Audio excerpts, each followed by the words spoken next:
Assalamualaikum warahmatullahi wabarakatuh. Perkenalkan, nama saya Karen Emil Zanatasha dengan teman saya Mulia Asa Septiani. Di sini kami akan mempresentasikan tentang ilmu munasabah. Sebelum kita memulai presentasi, kita akan melakukan doa terlebih dahulu. Bismillahirrahmanirrahim. Raditu billahi robba wabil islami dina wabi muhammadin nabiyya wa rasula rabbi shrah li sadri wa yassir li amri wahlul uqdatam min lisani yafqahu qawli rabbi zidni ilman nafi'a warzuqni fahma rabbi yassir wa la tu'assir Rabbi tammim bil khair. Amin ya rabbal alamin.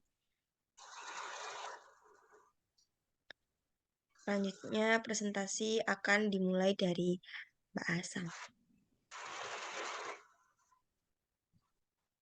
Di sini kami berdua akan mempresentasikan tentang ilmu munasabah.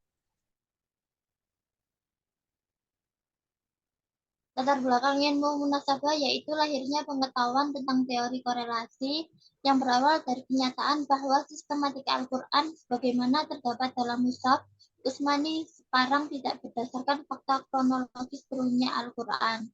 Itulah sebab terjadinya perbedaan pendapat di kalangan ulama salaf tentang urutan surat di dalam Al-Quran. Salah satu penyebab perbedaan pendapat ini adalah adanya mushaf-mushaf ulama salaf yang urutan suratnya bervariasi. Atas dasar perbedaan sistematika itulah wajar jika masalah teori korelasi munasabah Al-Quran kurang mendapat perhatian dari para ulama yang menekuni ulum Al-Quran. Secara singkat, manfaat munasabah dalam memahami ayat Al-Quran ada dua, yakni memahami keutuhan, keindahan, dan kehalusan bahasa, serta membantu kita dalam memahami keutuhan makna Al-Quran itu sendiri. Untuk menemukan korelasi antar ayat sangat diperlukan. Peran ilmu munasabah sendiri yaitu berperan mengganti ilmu asbab an-nuzul. Apabila kita tidak dapat mengetahui sebab turunnya suatu ayat, tetapi kita bisa mengetahui adanya relevansi ayat itu dengan ayat lainnya. Sehingga di kalangan ulama timbul masalah mana yang didahulukan antara mengetahui sebab turunnya ayat dengan mengetahui hubungan antara ayat itu dengan ayat yang lain. Macam-macam munasabah dalam Al-Quran. Yang pertama, persesuaian yang nyata, zahir al-irtibat, atau persesuaian yang tampak jelas, yaitu yang persambungan atau persesuaian antara bagian Al-Quran yang satu dengan yang lain tampak jelas dan kuat, karena kaitan kalimat yang satu dengan yang lain berat sekali, sehingga kalimat yang satu tidak bisa menjadi kalimat yang sempurna. Jika dipisahkan dengan kalimat yang lain, hubungan tersebut kadang berupa penguat atau takwid, penafsir, penyambung atau atf, penjelas atau bayan, pengecualian atau istisna, pembatasan atau hasar, menengahi atau iktirad, dan mengakhiri atau tadil.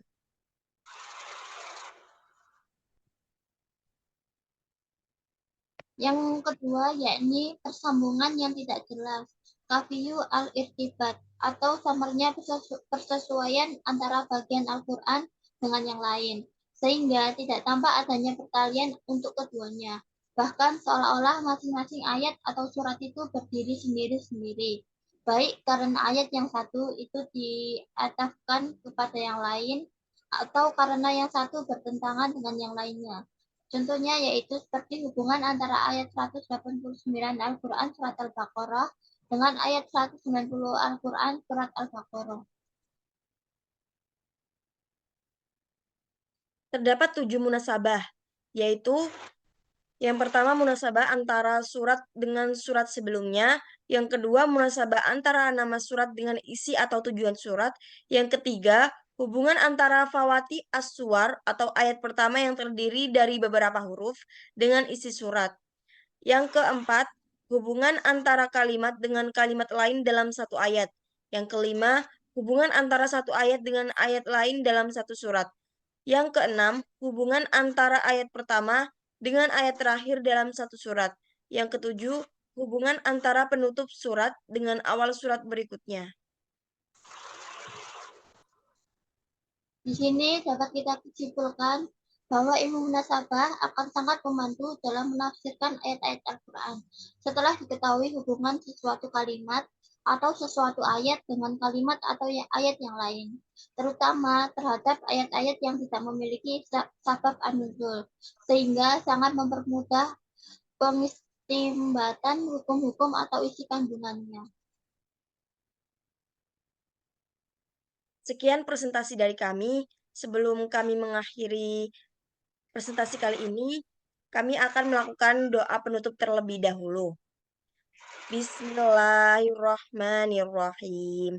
Rabbi fanfa'na bi barakatihim wahdinal husna bi hurmatihim wa amitna fi tariqatihim wa mu'afati minal fitani.